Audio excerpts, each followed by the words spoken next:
oleh tu tum chu KHUAIBÉL lak harsa Sept mai KHUAIBÉL bu le alak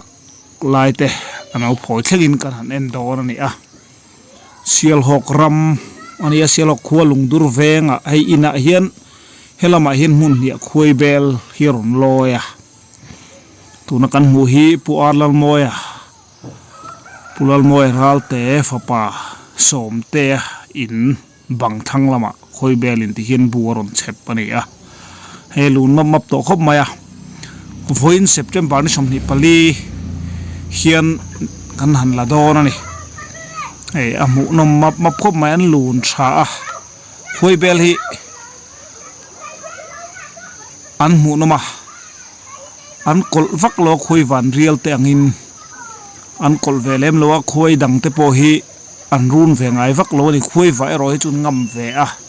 apui lo thok lai an mana ano te cho an hon sak thi ti velte ani te umaya ba ka hi chuanin a cho zongin a san san mi thing nai le thil sang sang ang chi te an thiar khom ve thin ani soitong khan lungdur venga som te in banga tin hian oma pakhat thelama pulal ram nga ka ina a om boka chuchula ka ni to a hei hi kan han bel chiang don ni ke jiang zat nge chuakang ti te chhun en laia thosilo he lai a kolo lang tunan tholu na lai tak ka khia kwa ani a khilai thosilo han phul mai ta khi kan han tuma ma seng no pang ten tama wangena khuai hi kan ti kolanga om ngam loin kan siamang ti kan hlau sia zan lama kan hal don ta ani ei hal main ti hian kan han a chan chin te han soi sok zok ila he helai kan mu hi abu ti hian an samek zela KHUAIBÉL hi an tai ma khop mai a khoi sim sim ni vek mai han en chiang ila ti hian ma ni ti tu theu hi an ti sang sang maya in thada big hian om lo reng reng mai ni ti hian a cho zong kan mu a abu turte ti hian an sak bela KHUAIBÉL hian bu an siam dan phung hi hei han enila amoi em maya thing har thing moi deuh te po ani o mange o ti thaya tiang hin thil sang sang kha an pu khoma an char khoma ni moi tak men hei zia po nei nal khop mai tiang hianin khong tak mai si ro tha e o in ti hian moi takin ti hian an ti tup mai a chunga hian a thar an siam zela atira chuan apui khatin ti hian bu tur aron pu ata khilai kan mu khian e in chung sira khian thinga chuan thing kunga thing tanga ti chuan in note abu atuina turan siama ta chuan tuin no lo kewa ti khan ai tha pung chak emema hai kan muang hian ting hian a bom hi apui tling masa piang khati khan na thok the pi chin kha chu ti khan na thokin tian an chuaka aron hole zung zung chu tiang chuan abu hi an zau zel chuan a chunga a thar an zau zel boka abu an sakdan takhi an mystery ria umaya atira chuanin kutum tia po thing lo o om lo ta khan on sa chuak ve ta ni KHUAIBÉL hian mak mai chu an ngai tu ana han fin zia pathiani na an ril ruwa a thiam na ada ril zia hi mishing te hian kan pha lo ma om mangai an line a chuan ti tur ani a ti hian a cho zong te a cho zong lo te po abu la zau la tur ang chi pu te po khati khanain tir chuaka abu tur la khom pol a cho zong pol khati khan atui tu lo om le boka chunga he ti hian kan huang hian hei helaya akwa de kur kan mu hi o ma chun an lu na tak abu chung an lu na tak hi chu helai bor tunan lo chuang nge ngia na hi ani a tak hian ti khian an lu ta tang hian put chua le ten le ya ti khan he abu hi an siam thiam em mai ni kan mu nga ti khian in tha dan om lo re re ke aron pulute amu theya hian an va lu puya a cho turte abu turte soitong khan ti chuan apon lama hian ti hian an zau zel an ti zawa apona hin a korong hitin an siam phui ta ni iti hian a tha saphukor ang deuh lang kan hmuh theih akha abu an zau zel na dan chu ni khi khilai tu na helam sir kil lam chung lam ding lam mi veilam mi hi helai mi te helam kan hmuh hi an chiang ila saphukor ang dewa apulhip ang mai hmuh thei ang chi te hi an siam bel dan ni ati hian an siam puma a chung lam atangin an siam na zon kha an rek ko le ngal vek a chung khan thiat zel ta ni hmuhnawm khop mai helai ko hi han bel chiang ila ei tu mai tha da nom lo hi an tai ma em vek maya a chunga abu an ami abu pon apon khu tu an thria hi ron pu chuak pol an oma kha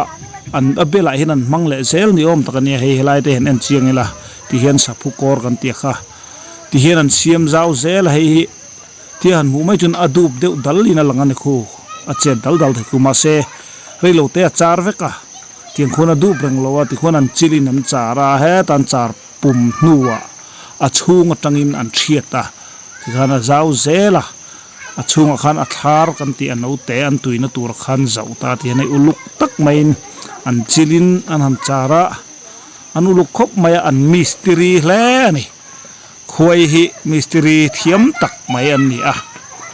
an buhan khai dan reng na hi akunia thlap maya hemi po hi han thiatila alan sol po ang hi ni lo a chunga chuan dik tak mai na in khai kunia zai maya chu tiang chu ni a hi helai saphukor ang deuh mai ti ron hlim kan hmu te so he ti na ron ti pheyanga akum lenga pum vek an charanga a chunga tang son an se thiat le vek don ani a chopu te bu te ti khan an pulut ngua in tha da hi rem lo ti hen in zirtin ani om takani a asa po hi tuya soitong khan khoi bel hi an kol velowa he ngal puite khoi van rial tiang chi te chu an kol deuh hleka mishing han be mai te an chingan thin ur engamo an huat zong ang chi lo oma phei chuan alela ma chun ne khoi bel hi ngal puin ron run ta se an kol ve thei em thung ta ni ma se he chu ala hima ngal puin ron run pal ta ni se abul vela mishing nen lam khan ron be ve thung to a chu tiang chu apoi em thina la khun main lak dai te angai pha thina ni chu tiang chuan khoi bel te po an in chan na konga chuanin an in chan na ve khop mai ni ti hian kan hunga uluk de han anila an buhan sa te an uluk em a i thing te poi chi khat mai hian manglo chiang mai ni chi sang sang i ange dan tur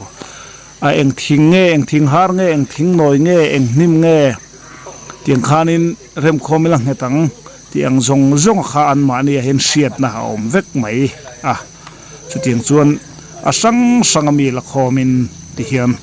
an rem mo pa he kan muang hen atlang tak tunan om na lai hi chu adup deuh delin a hu thean chet pa po khwan ma seng ti khwan an ti pum manga a charanga tia va khoi po adup to hau si loin ro ngal vek thung si ni uluk ngar khop maya areminan rem thap maya an thilda an bu an bang han siam dan hi pon lambang an chi kol me kan deuh ber maya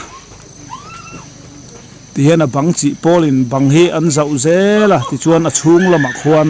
kan hmu lo a chung lama khwan a thiat pol an oma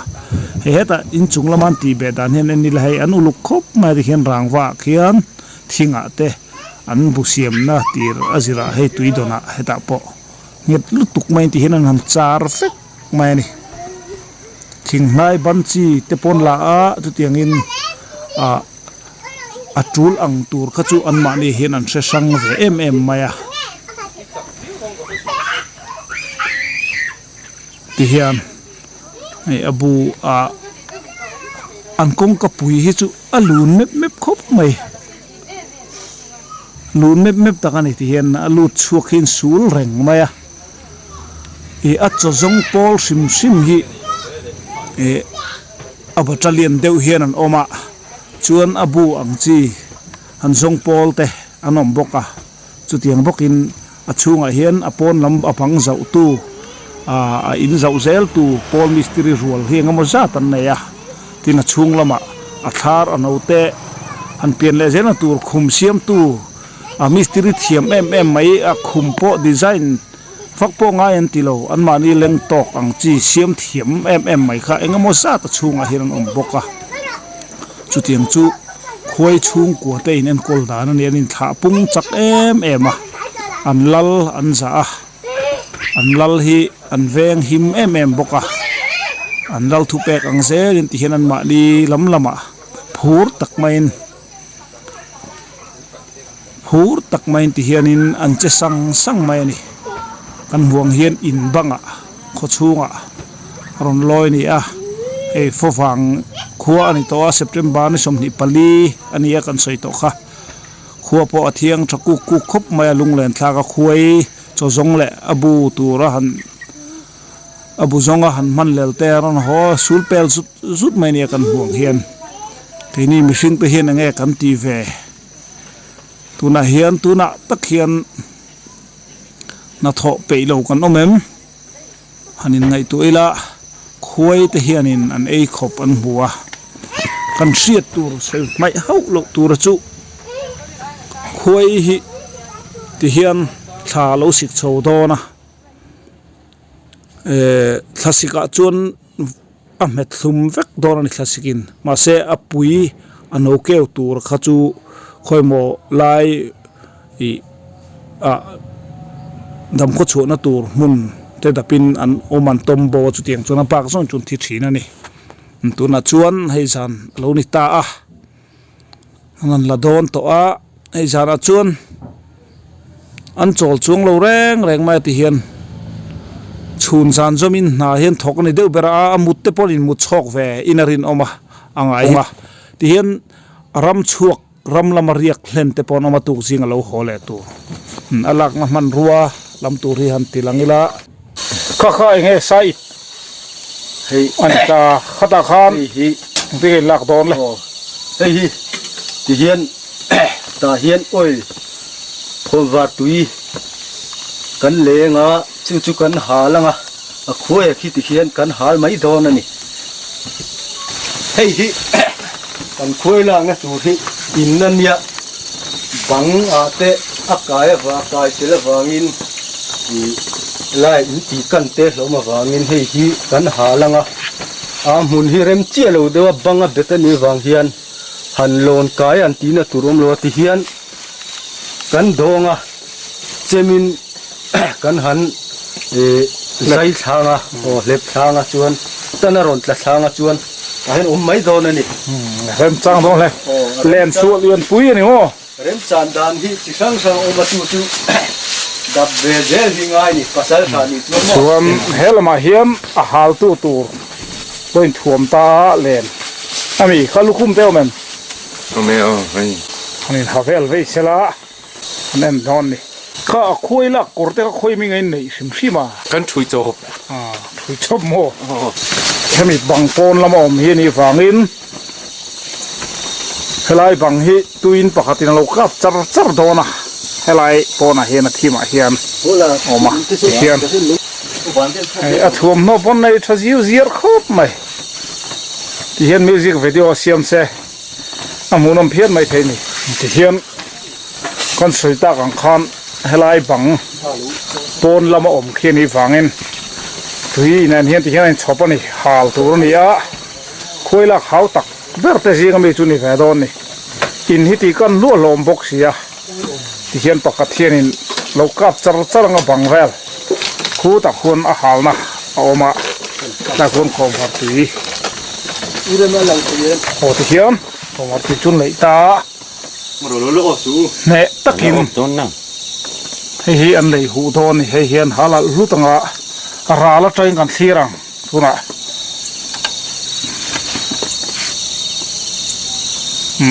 hian uluk takiran leya hin hal don ni khan ral train an thirila chon hal altrana chon ladeu le ka tanga lak lo chun al enga hin khuai hin miron be the wangin kan han om ladeu ani a kan mong son so tuin pakhatin lo ka pa bang soda pan hi ri wangin hei hilai in kan mu hi a in awa cheve te pawh kan lo ti theia a in dang thar an ni a helai veng ho chu wang chun in hi tiala rel deuh thok thok chau hi ni ti hian halta apui ho kha an hal theyang ang kha chu hal hlum vek anga ya i tu nai chunin a kol lo kan ti kha a kol to ani chu wang chun mai chil ngam ani to ri lova mian bom fu chuan a soi tur kan van ko pang a anuam don lova chu wang chuan i solaya a hal tu somarama ani a pubiak sang a sonin tuin alo phu boka ti son na sa takin anin thuama khoi ina alu po thelo turin thuam no po kan hmuang khan an havek ani tiang chu ni a ti son uluk dewa ka angaya somiso o soitang khan a harsa i ram nuai thingkung om chu ni se ol sam te in alak thaya hemi hi in banga omania in hiti kan a hlom bawksi wangin i duang anasain a hal hi ati mut theilo wangin alak chung po hi huna du reita akhir zo vek ani tin hemi in bang thlang lam nuai lam hi a ko asanga ti tlak pal vai chuna dar vek don bawksi chu wang chonin uluk to ka ti anga ya thil hanti zung kha harsa ani ti kha tian en mai pon asiat theya ti hian apui akim theyang beran thi theinan thinan liau ram nuai lama chuan ni seng thingkunga han lon chila han hal bor khanin reilo te na de ulek a hal khan abu kor te pon al hal u deu riam ruamila abang pon lam so kan mong sona sang kan ti kha tiang chu ni a ti khan hal zova an la tha le dor ni tu na hian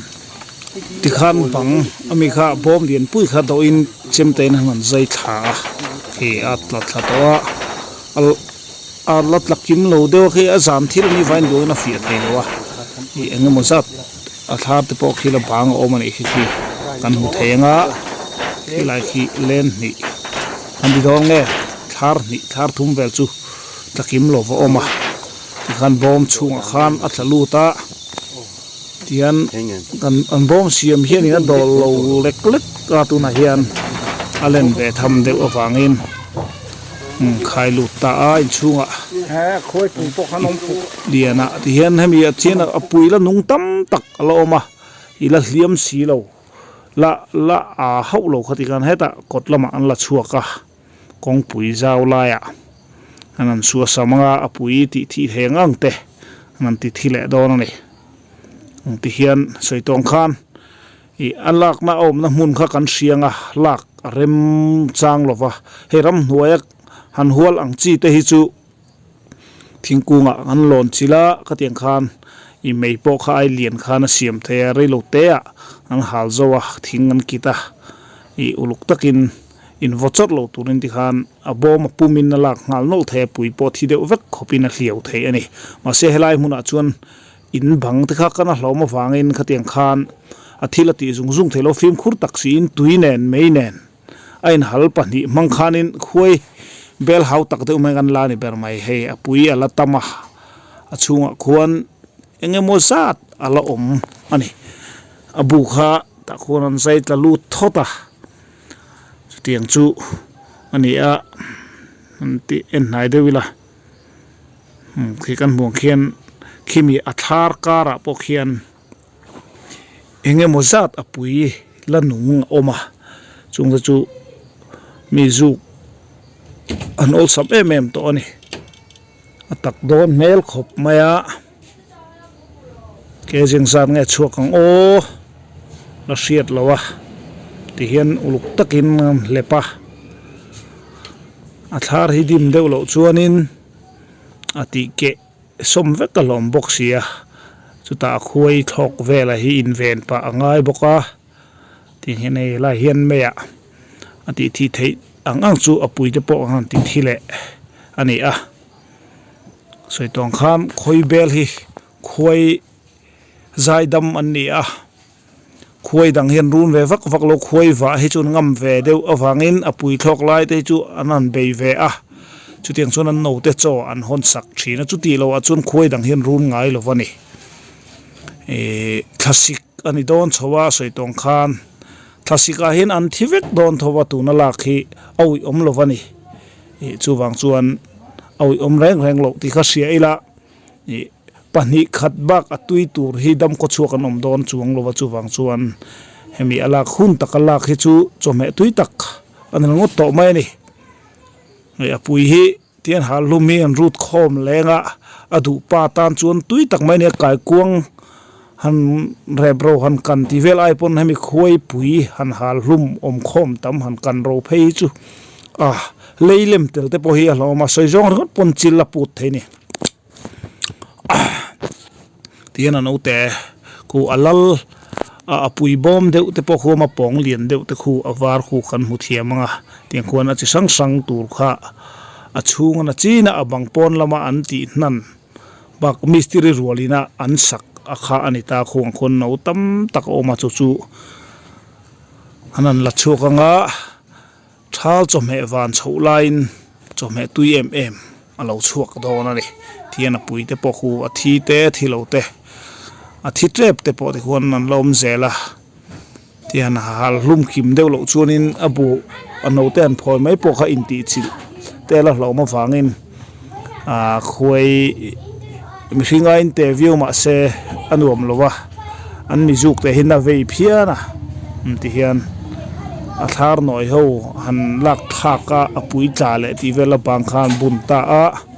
ta hian kim theyang beriang hliau hlum anga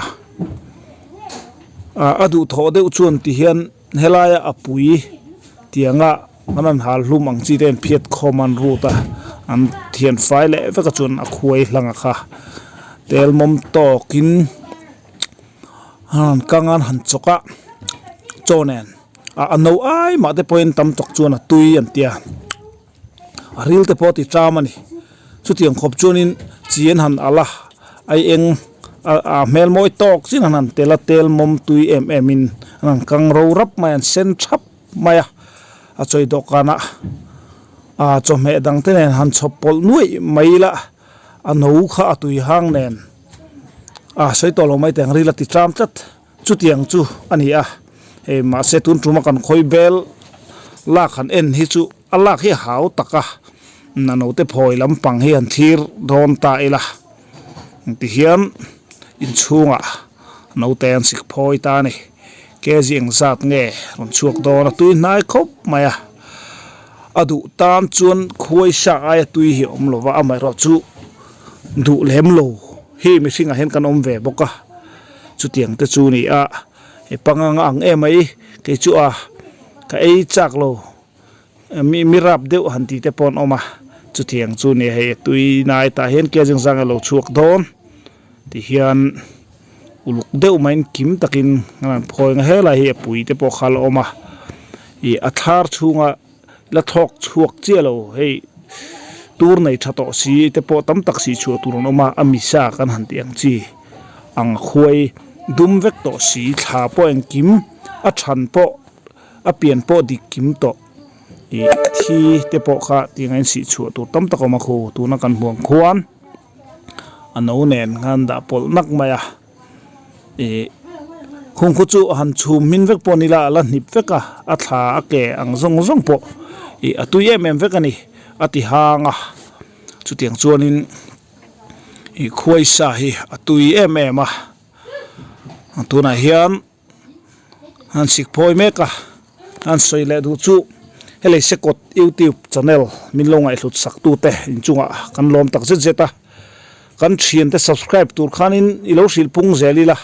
tin he video sang kan da te min lo thlir sak thina lom om rualin like khamilo click sak nge zel ula tin comment te po khalo nu chia de mol te u tiang chuan thil tak he channel a hian kan ron upload sel dona tuna hian ngalpui bu ngalpui documentary te poti te anga chanchin kim chang in laron ti lan tur tuna hen kan ruam man meka alak ala hun velo wangin kan lati chuak theilowa chu tiang chuan hmuhnawm takin ngalpui phei chu an chanchin angai noma ingai thak tham tak mai oma chung chu kan la thlir le tura ma chop mek ani tu na kan mu me ke ro he chu KHUAIBÉL ani hei om khom rui to maya thleng pakhat mi khu ke ji khat vel bor chu tling do thro tong a chu tiang chu ani don ani khu ke ji li vel chu ni tu ngai la putolan ti khuan comment chale vek do thoma mi pali in hei sem do na kan la khi hian ani hei phoi zo khat o kan phoi chan zo ta ani ne hei pu biak sang no pui ani hi sial hok pe chi sia nars ani a akuta dam khop mai an ti anei tu pa la hiam hi in nei tu pa pu som te ani a ni po tho vat khop mai kan lom le ni ni hian broiler ara vul chewa ke ji khat le chan ve ti vel bor a lei du tan po lei tur nei renga meka sial hok a lungdur venga chutin chuan e zongin an khosa a ke zinga ar ve chu hi ni lai don pon ani a sake ji pon lei tur nei a pum manung chunga ke zinga lei du vul le chon tu tan po lei tur nei reng ti kha kan soi sak tin lo pon ngal bok ni sela zinga chu nge tu rong ai ituna hian nan chung khom ta a ke zili chu atling ve ni khati zum kha KHUAIBÉL lam chu lo ni ta sela soi tong khan ngal pui ani atuna kan mu hi ngal pui hi ala khun thlengin video ti hian kha to khin tha kan lak saka kan da tha a nakin a chan chin mu mal jok nen kan laron chua dona he YouTube channel leisikot YouTube channel a hian he a chan chin mu mal jokin laron da chua le tu mani a in lo chang le thon nia leisikot YouTube channel khir tu te in zawa in chibai kan buk chewa like kamilo click sama subscribe tura kan sian ten hena milo share sak zel tu pon kanin cha mol ani thil tak tak he channel a hian alem ni lo kan ron da chu zelang